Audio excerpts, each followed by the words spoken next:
আসসালামু আলাইকুম প্রিয় দর্শক, অন্য মঞ্চ অনুষ্ঠানে আপনাদেরকে স্বাগত জানাচ্ছি। নমস্কার, আমি তরুণ ঘোষ। প্রথমেই শুরু করি, শেখ হাসিনা বিষাদগ্রস্ত কেন?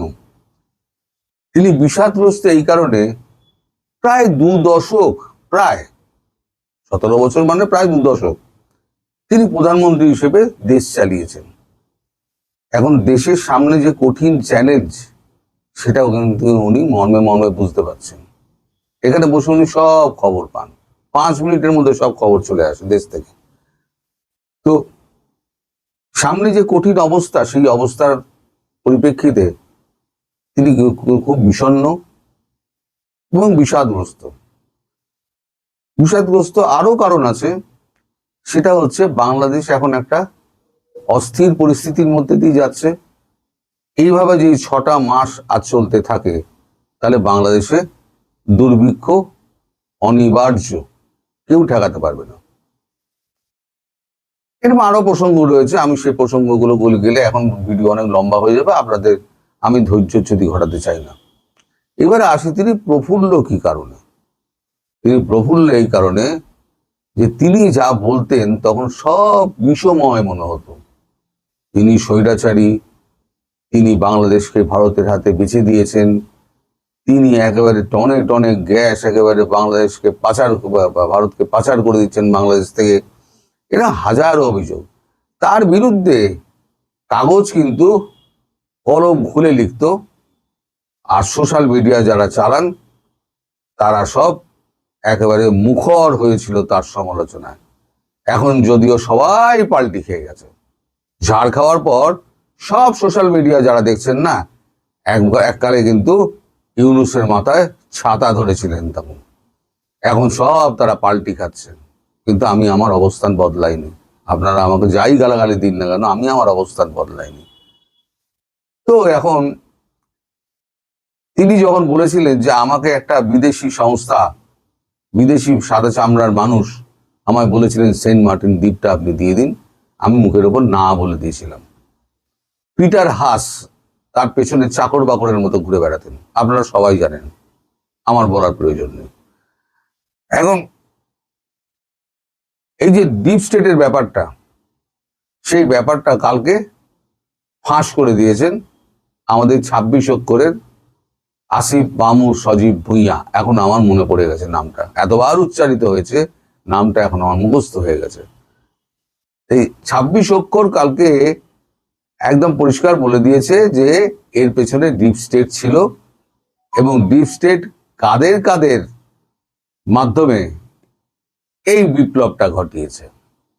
সেখানে কিন্তু তারা বলেছে এনসিপি জড়িত নয়। তা বাবা, এনসিপি যদি জড়িত না হয় ভাইপো আমার, তাহলে পরে তুমি জানলা কি করে? আমি অনেক আগে বলেছিলাম দর্শক, যে যারা এই ক্ষমতায়, পরবর্তী নির্বাচনে যারা ক্ষমতায় যেতে পারবে না, তারাই কিন্তু ভান্ডাফোড় করবে। দেখুন, এতদিন বাদে কিন্তু মিলল। এটা কিন্তু মাস 4-5 আগে আমি বলেছিলাম, যারা ক্ষমতায় যেতে পারবে না তারাই ভান্ডাফোড় করবে। এই ভান্ডাটা ফোড় করলেন আমাদের কি বলে 26 অক্ষর। তিনি আরো বলেছেন যে সমস্ত এই যত কাজকর্ম হয়েছে, কাদেরকে সরাতে হবে, কাদের বসাতে হবে, এবং তিনি ক্ষোভ প্রকাশ করেছেন যে পূর্ব উপদেষ্টাদের মধ্যে 2জনকে এখানে সম্মানিত মন্ত্রী করা হয়েছে, তাতেও তারা অসম্মানিত বোধ করেছেন, এটা তারা প্রকাশ করতে বাধ্য হয়েছেন। তো যাই হোক, এখন এইটা যখন সত্যি প্রমাণিত হচ্ছে, তখন ওনার প্রফুল্লতা বাড়ছে। এবং আরো একটি কারণ আছে প্রফুল্লতা বাড়ার। প্রফুল্লতা বাড়ার আরো একটি কারণ হচ্ছে, তারেক রহমান আমাদের খাদ্যমন্ত্রী পীযূষ গোয়ালকে একটি চিঠি পাঠিয়েছিলেন। চিঠিটা তার মর্মার্থ ছিল, পুরো চিঠিটাই বলবো না, চিঠির মর্মার্থ ছিল যে ভারত যেন বাংলাদেশকে ক্রেডিট লাইন দেয়, মানে ক্রেডিট লাইনের সুবিধা দেয়। এই ক্রেডিট লাইনের সুবিধা কি? যেমন বাংলাদেশকে যেমন শেখ হাসিনা যখন প্রধানমন্ত্রী ছিলেন বাংলাদেশকে ক্রেডিট লাইন দেওয়া হয়েছিল, অনেক টাকার ক্রেডিট লাইন দেওয়া হয়েছিল। আমি অ্যামাউন্টটা আমার ঠিক মনে নেই এই মুহূর্তে। ক্রেডিট লাইনের অর্থ কি, আমি মালটা আপনাকে দিলাম, আপনি বেচার পর আপনি আমাকে টাকাটা দিয়ে দেবেন, এটা হচ্ছে ক্রেডিট লাইন। তা এখন উনি একটা ক্রেডিট লাইন চেয়েছেন ম্যাসিভ পরিমাণের, কারণ বাংলাদেশের হাতে এখন টাকা নেই। কিন্তু ভারত তো এখন তো দেবে না, ভারত দেবে না এই কারণে যে ভারতের সঙ্গে এখনো সেই সম্পর্ক গড়ে ওঠেনি। কিন্তু এটাও পরিষ্কার যে আস্তে আস্তে কিন্তু এই তারেক রহমানের সঙ্গে ভারতের দূরত্ব কিন্তু বাড়তে শুরু করেছে। আমি খবরটা আজকে বললাম, আপনারা ভবিষ্যতে মিলিয়ে দেবেন। তারেক রহমানের সঙ্গে কিন্তু ভবিষ্যতে কিন্তু বড় গন্ডগোল একটা তৈরি হবে ভারতের, এবং তারেক রহমান কিন্তু টিকতে পারবেন না। ভারতবর্ষের সাহায্য ছাড়া তারেক রহমান টিকতে পারবেন না।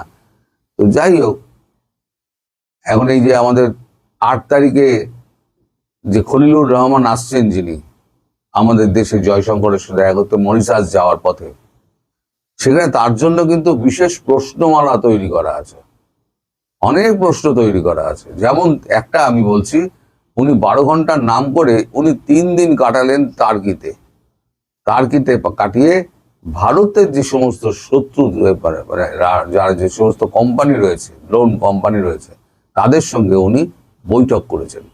তাদের সঙ্গে কেন উনি বৈঠক করলেন? ভারতের গালে একবার চুমু খাচ্ছ, একবার টার্কির গালে চুমু খাচ্ছ, একবার গিয়ে তুমি তারেক রহমানের গালে চুমু খাচ্ছ। দেখুন, চালাকি বেশি দিন কিন্তু স্থায়ী থাকে না, চালাকি কিন্তু ধরা পড়ে যাবেই।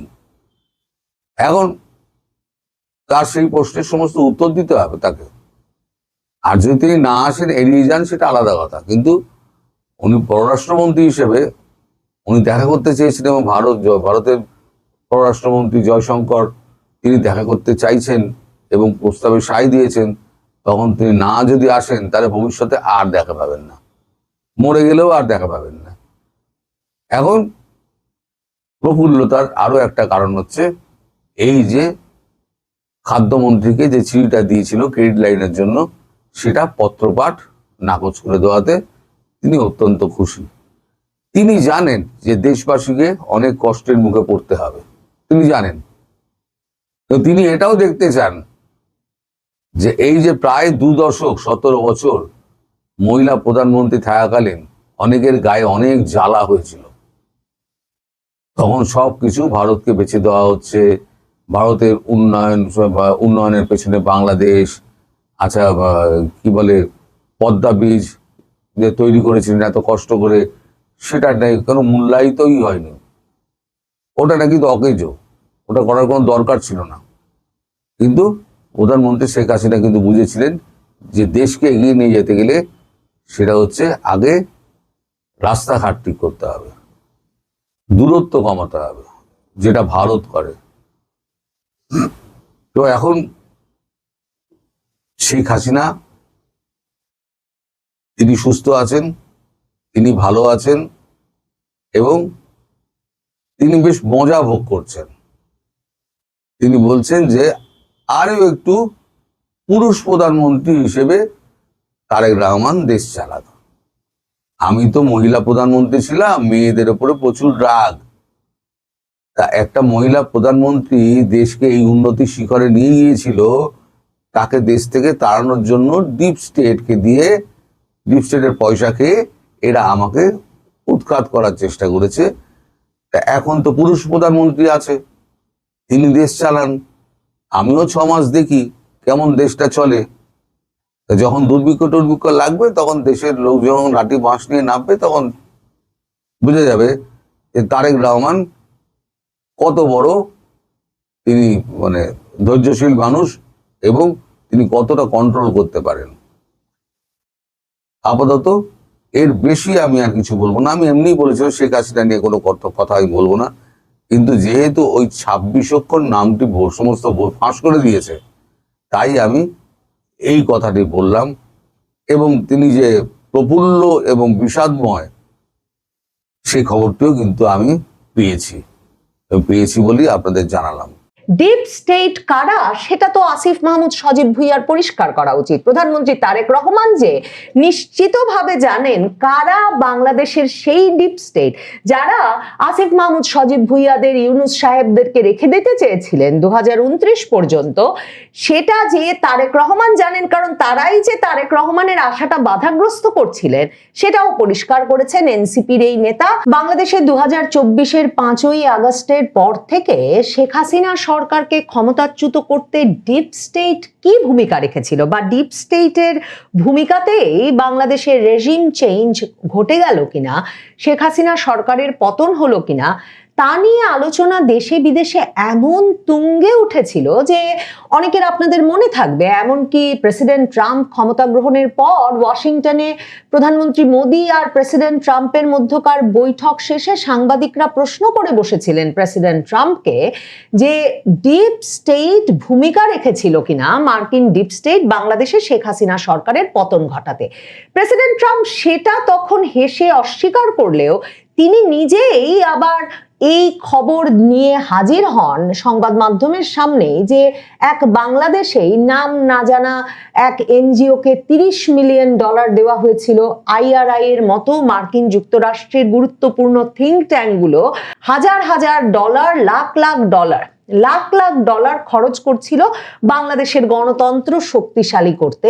এমন নানাভাবে যে রেজিম চেঞ্জকে উৎসাহিত করা হচ্ছিল, সেটা এমনকি মার্কিন যুক্তরাষ্ট্রের বিখ্যাত অধ্যাপক জেফরি স্যাক্স বলে বসেন যে পাকিস্তানে ইমরান খান সরকারকে সরাতে আর বাংলাদেশে শেখ হাসিনা সরকারকে সরাতে একইভাবে মার্কিন ডিপ স্টেট কাজ করেছে। মার্কিন যুক্তরাষ্ট্র থেকে এই ডিপ স্টেট শব্দটি সারা পৃথিবীতে ছড়িয়ে পড়ে। মার্কিন যুক্তরাষ্ট্রে ডিপ স্টেট বলতে একটা ছায়া সরকারকে বোঝানো হয়, যেখানে যুক্তরাষ্ট্রের সরকারি কর্মকর্তা, বেসরকারি কর্মকর্তা, অত্যন্ত প্রভাবশালী ধনকুবেররা, বৃত্তশালী ব্যক্তিবর্গ সহ নানা প্রভাবশালী ব্যক্তিবর্গরা মিলে একটা নেটওয়ার্ক গড়ে তোলেন, যেই নেটওয়ার্কে আবার FBI, CIA এর গোয়েন্দারাও থাকেন এবং তারা রাজনৈতিক সরকারের সমান্তরালে কাজ করে যুক্তরাষ্ট্রের নীতি এবং সারা পৃথিবীর রাজনীতি নিয়ন্ত্রণের একটা চেষ্টা করেন। আর ডিপ স্টেট তো শুধুমাত্র যুক্তরাষ্ট্রে কাজ করে না, সব দেশেই এই সামরিক, বেসামরিক গোয়েন্দারা, প্রভাবশালী ব্যক্তিবর্গ, বিত্তশালীরা, সুশীল সমাজের প্রতিনিধিরা যারা রাজনীতি এবং দেশটা কিভাবে চলবে সেই নীতিকে প্রভাবিত করতে চান, তারা মিলেমিশে নেটওয়ার্ক তৈরি করে নানা রকম চেষ্টা, তদবির, আপনার ভাষায় আপনি যদি বলতে চান ষড়যন্ত্র চালান বটে। এখন এমন এক গুরুতর ষড়যন্ত্রের কথা ফাঁস করেছেন আসিফ মাহমুদ সজীব ভুইয়া, 2024-এর জুলাই আগস্ট আন্দোলনের অন্যতম প্রধান নেতা, পরবর্তীতে অন্তর্বর্তীকালীন সরকারের উপদেষ্টা বনে যাওয়া আসিফ মাহমুদ সজীব ভুইয়া এখন বলছেন যে ডিপ স্টেট চেয়েছিল তারাই যাতে 2029 সাল পর্যন্ত ক্ষমতায় থাকে, মানে শেখ হাসিনা সরকারের যে মেয়াদ ছিল 2024-এর নির্বাচনের পর, সেই 2029 পর্যন্ত এই অন্তর্বর্তীকালীন সরকার, ইউনূস সরকার, যার উপদেষ্টা ছিল আসিফ মাহমুদ সজীব ভুইয়ারা, সেই সরকারকে রেখে দেওয়ার প্রচেষ্টায় তৎপর ছিল ডিপ স্টেট। এখন এটা কোন ডিপ স্টেট? এটা কি মার্কিন ডিপ স্টেট, নাকি এটা বাংলাদেশের সামরিক, বেসামরিক, গোয়েন্দা, সরকারি বেসরকারি কর্মকর্তা, সুশীল সমাজের প্রতিনিধি, বুদ্ধিজীবী, এদের সমন্বয়ে গঠিত একটা অংশ, যে অংশটি এই ষড়যন্ত্র, কিংবা আপনি যদি একে একটি পরিকল্পনা মনে করেন তাহলে সেই পরিকল্পনার অংশ ছিল আসিফ মাহমুদ সজীব ভুইয়া নিশ্চিতভাবেই এই কথা ফাঁস করতে চেয়েছেন যে তারেক রহমান সরকার একেবারেই নিরাপদ নয়, তারেক রহমান সরকারকে ক্ষমতায় আনবার ক্ষেত্রে বড় ধরনের বাধা ছিল এবং বাংলাদেশের ডিপ স্টেটের একটা অংশ 2029 পর্যন্ত কোনো নির্বাচন হতে দিতে চায়নি। এবং বিশেষভাবে আসিফ মাহমুদ সজীব ভুইয়া বলছেন সেই অংশটি চেয়েছিল বিএনপির নেতারা আদালতে ঘুরতে থাকুন এই পুরোটা সময় জুড়ে, তাদের মামলা মোকদ্দমাগুলো চলতে থাকুক এবং কিছুতেই নির্বাচন হতে না পারুক। আর যেহেতু সকল নেতার সাজা আছে বিএনপির, সেহেতু বিএনপির পক্ষেও নির্বাচনে অংশগ্রহণ করা সম্ভব না হোক, ওই অনির্বাচিত ইউনূস সরকারই ক্ষমতায় থেকে যাক 2029 পর্যন্ত। রীতিমতো বিস্ফোরক তথ্য। এই ডিপ স্টেট কারা চালাচ্ছিল? বাংলাদেশের সামরিক গোয়েন্দা সংস্থা ডিজিএফআই চালাচ্ছিল বলেই কি তারেক রহমান সরকার ক্ষমতায় আসা মাত্র প্রধানমন্ত্রী তারেক রহমান সেনাবাহিনীতে যে গুরুত্বপূর্ণ পদগুলোয় বড় ধরনের পরিবর্তন এনেছেন, তার একটা সামরিক গোয়েন্দা সংস্থা ডিজিএফআই এর পদে পরিবর্তন এনেছেন, প্রধানের পদে। এবং যিনি প্রধান ছিলেন ইউনূস সরকারের আমলে, সেই ব্যক্তিকে রীতিমতো সেনাবাহিনী থেকেই সরিয়ে দিয়ে পররাষ্ট্র মন্ত্রণালয়ে নিযুক্ত করেছেন তারেক রহমান। পররাষ্ট্র মন্ত্রণালয়ে নিযুক্ত করেছেন সেনাবাহিনীর আরেকজন গুরুত্বপূর্ণ ব্যক্তিকে, যিনিও ইউনূস সরকারের সঙ্গে মিলে সেনাবাহিনীর ভেতরেই আরেকটা সমান্তরাল নেতৃত্ব তৈরি করছিলেন। এবং ইউনূস সাহেব এবং খলিলুর রহমান জাতীয় নিরাপত্তা উপদেষ্টা, তারা বারবার চাইছিলেন যে এই ব্যক্তিকে সেনাপ্রধান ওয়াকারুজ্জামানের স্থলাভিষিক্ত করতে। সেই lieutenant general Kamrul Hasan doctor ইউনূসের যিনি প্রিন্সিপাল স্টাফ অফিসার ছিলেন প্রধান উপদেষ্টার দফতরে সশস্ত্র বাহিনী বিভাগের, সেই লেফটেন্যান্ট জেনারেল কামরুল হাসানকেও কিন্তু তারেক রহমান ক্ষমতায় এসেই সরিয়েছেন এবং সরিয়ে দিয়ে পররাষ্ট্র মন্ত্রণালয়ে নিযুক্ত করেছেন, মানে সেনাবাহিনী থেকেই সরিয়ে দিয়েছেন। এখন ডিপ স্টেটের যে বিপদ, যারা তারেক রহমানকে ক্ষমতায় আসতে দিতে বাধাগ্রস্ত করতে চেয়েছিল উপদেষ্টা আসিফ মাহমুদ সজীব ভুঁইয়ার কথা অনুযায়ী, তাদের থেকে যে বিপদ, সে বিপদকে এই দুজন ব্যক্তি, তখনকার ডিজিএফআই প্রধান আর তখনকার পিএসও কামরুল হাসান, এই দুজনকে সরিয়ে দিয়েই একরকমের অবসান হলো। তারেক রহমান কি নিরাপদ হলেন? 2029 পর্যন্ত তারেক রহমানকে কি ক্ষমতায় থাকতে দেবে ডিপ স্টেটের এই অংশ?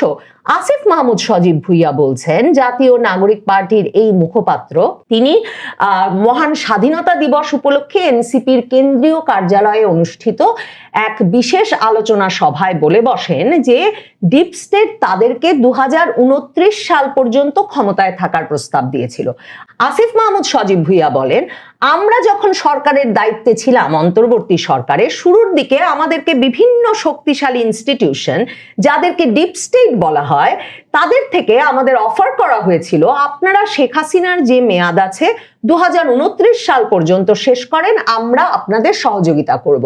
এখন ওয়াকারুজ্জামানকে এই সন্দেহ থেকে পুরোপুরি দূরে রাখা যায়, কারণ মনে করে দেখেন, ওয়াকারুজ্জামানের বিরুদ্ধে হাসনাত আব্দুল্লাহ আর এই আসিফ মাহমুদ সজীব ভুঁইয়া 2025-এর ফেব্রুয়ারিতে সোচ্চার হয়ে ওঠেন, যখন হাসনাত আব্দুল্লাহ স্ট্যাটাস দিয়ে বলেন যে ওয়াকারুজ্জামান সেনা সদর দফতরে তাকে আর সার্জিসকে ডেকে নিয়ে এই আহ্বান জানিয়েছেন যে দ্রুত একটা নির্বাচন অনুষ্ঠান করা দরকার এবং সেই নির্বাচনে রিফাইন্ড আওয়ামী লীগকেও অংশগ্রহণের সুযোগ দেওয়া উচিত। এবং তখন আসিফ মাহমুদ সজীব ভুঁইয়া কিন্তু সংবাদ মাধ্যমে সঙ্গে সাক্ষাৎকার দিয়ে এই ওয়াকারুজ্জামান সেনাপ্রধান যে কিছুতেই অন্তর্বর্তীকালীন সরকারের প্রধান হিসেবে ডক্টর ইউনূসকে মানতে চান নাই, ডক্টর ইউনূসকে কনভিক্টেড বা দণ্ডপ্রাপ্ত আসামি হিসেবে বিবেচনা করেছেন, এমন নানা তথ্য তুলে ধরেন।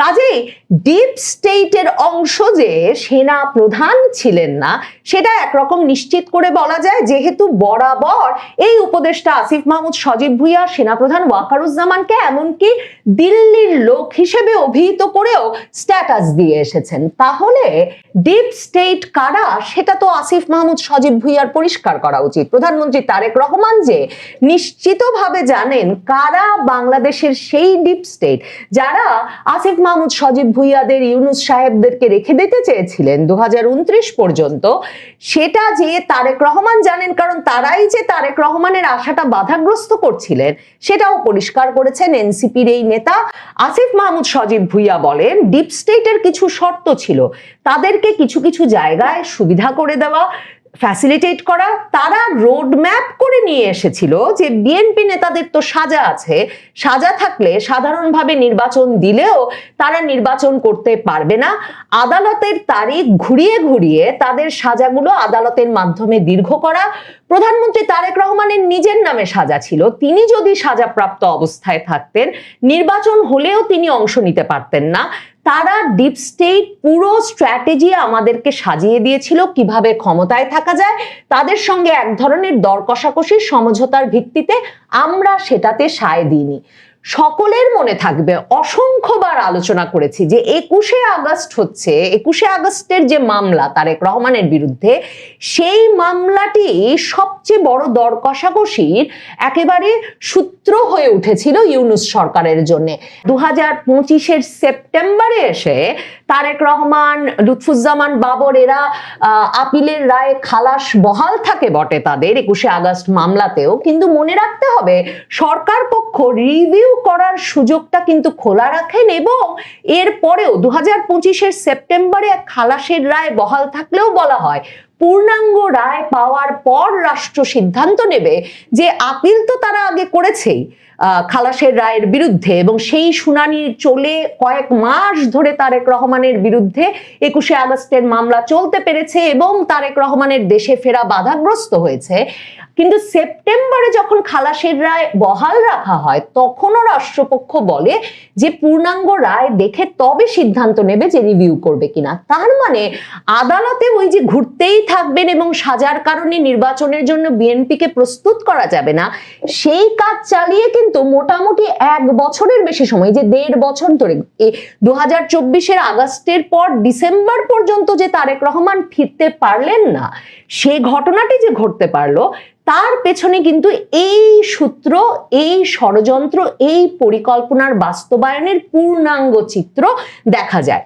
আসিফ মাহমুদ সজীব ভুইয়া বলছেন কিন্তু যেহেতু তারা একটা সুষ্ঠু নির্বাচন চেয়েছিলেন এবং নির্বাচন প্রশ্নবিদ্ধ না হয় চেয়েছিলেন, সে কারণে তারা সেই ডিপ স্টেটের কথার পরেও তারা নির্বাচনে গেছেন, নির্বাচন দিয়েছেন। আসিফ মাহমুদ সজীব ভুইয়া সম্ভবত এই বক্তব্যের মাধ্যমে এটাই তারেক রহমানকে মনে করিয়ে দিতে চেয়েছেন যে 2029 সাল পর্যন্ত যেই ডিপ স্টেট বা দেশের বিদেশের যেসব শক্তিশালী ইনস্টিটিউশন তাদেরকে ক্ষমতায় রাখতে চেয়েছিলেন, তারা এখনো যে কোনো সময় আবার মত পরিবর্তন করে হয়তো তারেক রহমানকে সরিয়ে দিতে পারেন এবং তারেক রহমান সহ বিএনপি নেতৃবৃন্দকে কিভাবে নাস্তানাবুদ করতে হবে সেই অস্ত্রগুলো এখনো তাদের হাতে আছে।